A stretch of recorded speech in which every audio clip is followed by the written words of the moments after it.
আসসালামু আলাইকুম, স্বাগতম জানাচ্ছি বিবিসি নিউজ আন্তর্জাতিক সংবাদে। শুরুতেই সংবাদ শিরোনাম, এরপর বিস্তারিত।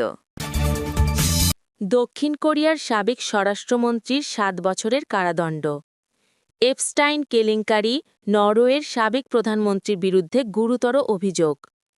ট্রাম্পকে নিয়ে তর্ক করায় মেয়েকে গুলি করে হত্যা। মুসলিম বিশ্বের জন্য মহাপরিকল্পনার কথা জানালেন এরদোগান। দর্শক, এতক্ষণ শুনছিলেন সংবাদ শিরোনাম। এখন বিস্তারিত। আপনি যদি ইসরায়েলের ধ্বংস চান এবং মুসলিমদের পাশে থাকেন, তাহলে ভিডিওতে লাইক করে চ্যানেলটি অবশ্যই সাবস্ক্রাইব করে দিবেন এবং আপনার মূল্যবান মতামত অবশ্যই কমেন্টে লিখে জানিয়ে দিবেন। এখন বিস্তারিত। দক্ষিণ কোরিয়ার সাবেক স্বরাষ্ট্রমন্ত্রীর ৭ বছরের কারাদণ্ড। দক্ষিণ কোরিয়ার একটি আদালত সাবেক স্বরাষ্ট্রমন্ত্রী লি সাং-মিনকে ২০২৪ সালের ডিসেম্বরে দেশকে সামরিক আইনের আওতায় আনার ব্যর্থ প্রচেষ্টায় ভূমিকা রাখার জন্য ৭ বছরের কারাদণ্ড দিয়েছেন। বৃহস্পতিবার ১২ ফেব্রুয়ারি দেশটির একটি আদালত এ রায় দেন। খবর রয়টার্সের। সিউল সেন্ট্রাল ডিস্ট্রিক্ট কোর্ট ৬১ বছর বয়সী লিকে পুলিশ এবং দমকল সংস্থাগুলোকে মিডিয়া আউটলেটগুলোতে বিদ্যুৎ ও পানি বন্ধ করার নির্দেশ দিয়ে বিদ্রোহে অংশ নেওয়ার জন্য দোষী সাব্যস্ত করেছেন। বিচারক বলেন, ইউনের অভিশংসন কার্যক্রমের সময় তিনি এ পদক্ষেপগুলো গ্রহণ করেছিলেন বলে অস্বীকার করে তিনি মিথ্যা শপথও করেছেন। বিচারক রিউ কিউং জিন বলেছেন, সরকারের সমালোচক গণমাধ্যমগুলোর বিরুদ্ধে শারীরিক শক্তি প্রয়োগ জনসাধারণের বিদ্রোহবিরোধী মনোভাবকে দুর্বল করে দেয়, ফলে ষড়যন্ত্র বাস্তবায়ন করা আরও সহজ হয়ে পড়ে। বিশেষ প্রসিকিউটররা গত মাসে লির বিরুদ্ধে ১৫ বছরের কারাদণ্ড দাবি করেন। তাদের যুক্তি ছিল, সাবেক স্বরাষ্ট্রমন্ত্রী বিদ্রোহকে কার্যকর করতে গুরুত্বপূর্ণ ভূমিকা রেখেছিলেন। তবে লি এ অভিযোগ অস্বীকার করেছেন। আদালত তার গ্রেপ্তারি পরোয়ানা অনুমোদন করার পর থেকে গত অগস্ট মাস থেকে তিনি হেফাজতে রয়েছেন। এর আগে জানুয়ারিতে সাবেক প্রধানমন্ত্রী হান ডাক-সুকে ২৩ বছরের কারাদণ্ড দেওয়া হয়। সামরিক আইন ঘোষণায় ভূমিকা রাখার অভিযোগে দণ্ডিত ইউনের মন্ত্রিসভার তিনি দ্বিতীয় সদস্য। উল্লেখ্য, ২০২৪ সালের ৩ ডিসেম্বর সামরিক আইন জারি করেন প্রেসিডেন্ট ইউন সুক ইয়োল। বলা হয়, এর মাধ্যমে দেশকে বড় ধরনের সংকটের মুখে ঠেলে দেন ইউন। তবে তীব্র প্রতিবাদের মুখে সামরিক আইন জারির মাত্র ৬ ঘণ্টার মাথায় তা প্রত্যাহার করতে বাধ্য হন তিনি। এ ঘটনার জেরে ১৪ ডিসেম্বর ইউনকে পার্লামেন্টে অভিশংসন করা হয় এবং প্রেসিডেন্টের দায়িত্ব থেকে সাময়িক বরখাস্ত করা হয়। পরের বছর ১৫ জানুয়ারি তাকে গ্রেপ্তার করা হয়। এর আগে প্রেসিডেন্ট হিসেবে তার ব্যক্তিগত নিরাপত্তা বাহিনীকে দিয়ে গ্রেপ্তার এড়ানোর চেষ্টা করেন ইউন। পরে তাকে গ্রেপ্তার করতে সক্ষম হন তদন্তকারী কর্মকর্তারা। এপস্টাইন কেলেঙ্কারি, নরওয়ের সাবেক প্রধানমন্ত্রীর বিরুদ্ধে গুরুতর অভিযোগ। কুখ্যাত মার্কিন যৌন অপরাধী জেফ্রি এপস্টাইনের সঙ্গে সম্পৃক্ততার জেরে নরওয়ের সাবেক প্রধানমন্ত্রী থরবোজন জাগল্যান্ডের বিরুদ্ধে গুরুতর দুর্নীতির অভিযোগ আনা হয়েছে। দেশটির অপরাধ তদন্ত বিভাগ একোক্রিম এই তথ্য নিশ্চিত করেছে। কাউন্সিল অব ইউরোপের সাবেক মহাসচিব হিসেবে জাগল্যান্ড যে কূটনৈতিক দায়মুক্তি ভোগ করতেন তা সংস্থাটি প্রত্যাহার করে নেওয়ার পরপরই এই আইনি পদক্ষেপ নেওয়া হল।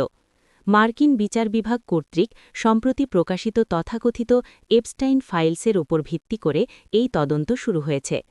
অভিযোগের মূল বিষয়গুলো হল, ইমেল রেকর্ড অনুযায়ী এপস্টাইন শিশু যৌন অপরাধে দণ্ডিত হওয়ার পরও জাগল্যান্ড তার প্যারিস, নিউ ইয়র্ক এবং পাম বিচের বাড়িতে ব্যক্তিগত ও পারিবারিক সফরের পরিকল্পনা করেছিলেন। অভিযোগ উঠেছে যে এসব সফরের যাতায়াত ও ভ্রমণ ব্যয় এপস্টাইন নিজেই বহন করতেন। এমনকি ২০১৪ সালে এপস্টাইনের ব্যক্তিগত ক্যারিবীয় দ্বীপেও সপরিবারে যাওয়ার পরিকল্পনা ছিল জাগল্যান্ডের, যা পরবর্তীতে এপস্টাইন অসুস্থ হওয়ায় বাতিল হয়। নরওয়ের সম্প্রচার মাধ্যম এনআরকের দাবি অনুযায়ী জাগল্যান্ড একটি ব্যাংক ঋণ পাওয়ার ক্ষেত্রেও এপস্টাইনের সহায়তা চেয়েছিলেন। তবে এই সুবিধা তিনি শেষ পর্যন্ত পেয়েছিলেন কিনা তা এখনও নিশ্চিত নয়। গত বৃহস্পতিবার নরওয়ের অসলো সহ রাইসর্প এবং রাউল্যান্ডে অবস্থিত জাগল্যান্ডের ৩টি সম্পত্তিতে তল্লাশি চালিয়েছে একোক্রিম।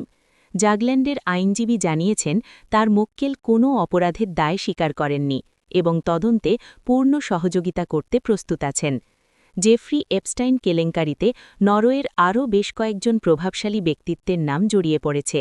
বরাগ্নি মেটমারিট এপস্টাইনের সঙ্গে ৩ বছরের যোগাযোগের কথা সামনে আসায় তিনি নরওয়ের জনগণের কাছে ক্ষমা চেয়েছেন। মোনা জুল ও তেরজে রড লারসেন এই দুই কূটনীতিক দম্পতির বিরুদ্ধেও তদন্ত চলছে। অভিযোগ রয়েছে যে মৃত্যুর কয়েকদিন আগে করা এক উইলে এপস্টাইন তাদের সন্তানদের প্রত্যেকের জন্য ৫০ লাখ মার্কিন ডলার রেখে গেছেন। বোর্জ ব্রেন্ডে ওয়ার্ল্ড ইকোনমিক ফোরামের প্রধান এবং নরওয়ের সাবেক পররাষ্ট্রমন্ত্রী ব্রেন্ডের সঙ্গে এপস্টাইনের যোগাযোগের বিষয়ে সংস্থাটি একটি স্বাধীন তদন্ত শুরু করেছে। প্রসঙ্গত ২০১৯ সালে কারাগারে আত্মহত্যা করা জেফ্রি এপস্টাইনের সঙ্গে বিশ্বজুড়ে অসংখ্য রাজনৈতিক নেতা, রাজপরিবারের সদস্য এবং তারকাদের যোগাযোগ ছিল বলে মার্কিন বিচার বিভাগের প্রকাশিত লাখো মেইল ও এফবিআই প্রতিবেদনে উঠে এসেছে। ট্রাম্পকে নিয়ে তর্ক করায় মেয়েকে গুলি করে হত্যা। মার্কিন প্রেসিডেন্ট ডোনাল্ড ট্রাম্পকে নিয়ে রাজনৈতিক তর্কের জেরে টেক্সাসে নিজের বাবার হাতেই গুলিবিদ্ধ হয়ে প্রাণ হারিয়েছেন লুসি হ্যারিসন, ২৩ নামে এক ব্রিটিশ তরুণী। সম্প্রতি ইংল্যান্ডের চেশায়ার কর্নার্স কোর্টে শুরু হওয়া এক ইনকোয়েস্ট তদন্ত শুনানি থেকে এই চাঞ্চল্যকর তথ্য উঠে এসেছে। নিহত লুসি হ্যারিসন চেশায়ারের ওয়ারিংটনের বাসিন্দা ছিলেন। গত বছরের ১০ জানুয়ারি টেক্সাসের ডালাসের কাছে প্রসপার এলাকায় বাবার বাড়িতে বেড়াতে গিয়ে এই দুর্ঘটনার শিকার হন তিনি। শুনানিতে লুসির প্রেমিক স্যাম লিটলার জানান, ঘটনার দিন সকালে ডোনাল্ড ট্রাম্পের দ্বিতীয় মেয়াদে দায়িত্ব গ্রহণ ও তার বিতর্কিত কর্মকাণ্ড নিয়ে বাবা ক্রিস হ্যারিসনের সঙ্গে লুসির ব্যাপক তর্কাতর্কি হয়। তর্কের এক পর্যায়ে লুসি তার বাবাকে প্রশ্ন করেন, ট্রাম্পের দ্বারা লাঞ্ছিত কোনো নারীর জায়গায় যদি লুসি নিজে থাকতেন তবে তার বাবা কেমন বোধ করতেন। জবাবে ক্রিস হ্যারিসন তাচ্ছিল্য করে বলেন, তার আরও ২ মেয়ে আছে, তাই এতে তিনি খুব একটা বিচলিত হবেন না। বাবার এমন মন্তব্যে লুসি অত্যন্ত ব্যথিত হয়ে কান্নায় ভেঙে পড়েন। তদন্তে জানা যায় ওই দিনই বিকালে লুসি এবং তার প্রেমিকের বিমানবন্দরে যাওয়ার কথা ছিল। রওনা হওয়ার ঠিক আধা ঘণ্টা আগে ক্রিস হ্যারিসন তার মেয়েকে হাত ধরে বেডরুমে নিয়ে যান তার নতুন কেনা গ্লক 9mm সেমি অটোমেটিক হ্যান্ডগানটি দেখানোর জন্য। এর মাত্র ১৫ সেকেন্ডের মাথায় একটি বিকট গুলির শব্দ শোনা যায়। লুসির প্রেমিক ঘরে ঢুকে দেখেন লুসি রক্তাক্ত অবস্থায় মেঝেতে পড়ে আছেন এবং ক্রিস পাগলের মতো চিৎকার করছেন। আদালত জানতে পেরেছে ক্রিস হ্যারিসন আগে থেকেই মদ্যপানের সমস্যায় ভুগে রিহ্যাবে ছিলেন। দুর্ঘটনার দিন তিনি আবেগপ্রবণ হয়ে আবারও প্রায় ৫০০ মিলিলিটার মদ পান করেন। পুলিশ অফিসার লুসিয়ানা এসকালেরা জানান, ঘটনাস্থলে পৌঁছনোর পর ক্রিসের নিঃশ্বাসে অ্যালকোহলের তীব্র গন্ধ পাওয়া গিয়েছিল। সিসিটিভি ফুটেজেও তাকে ঘটনার কিছুক্ষণ আগে মদ কিনতে দেখা গেছে। টেক্সাসের গ্র্যান্ড জুরি ক্রিস হ্যারিসনের বিরুদ্ধে কোনো ফৌজদারি মামলা আনেনি, জানিয়ে লুসির পরিবারে অসন্তোষ রয়েছে। তবে ক্রিস হ্যারিসন এক বিবৃতিতে জানিয়েছেন, এই ভুলের বোঝা তিনি সারা জীবন বয়ে বেড়াবেন। অন্যদিকে লুসির মা জেন কোটস তার মেয়েকে একজন প্রাণবন্ত এবং সংবেদনশীল মানুষ হিসেবে বর্ণনা করে বলেন, লুসি অন্যায়ের বিরুদ্ধে প্রতিবাদ করতে ভালোবাসত। মুসলিম বিশ্বের জন্য মহাপরিকল্পনার কথা জানালেন এরদোগান।